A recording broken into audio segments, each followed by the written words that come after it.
আসসালামু আলাইকুম দর্শক, সবাই কেমন আছেন? আলহামদুলিল্লাহ, আমি ভালো আছি।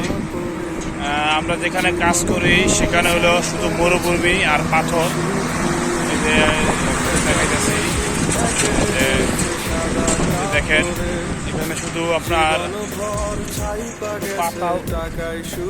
পাহাড় পাহাড় আর বড় বড় পাথর, আসলে এই সৌদি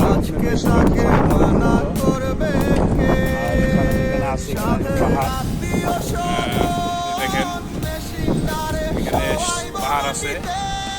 আসলে এই পাহাড়ের ভিত্তি মরুভূমিতে কাজ করি। আসলে এখানে সময় রোদ থাকে, তখন আপনার প্রচুর গরম থাকে, এত পরিমাণ গরম থাকে আপনার রোদের তাপে চেহারাটা পুড়ে যায়। চামড়া এখন আপনার চামড়া পুড়ে যায়। ঠিক আছে, এখন আপনার আজকে এখানে বৃষ্টি হয়েছে।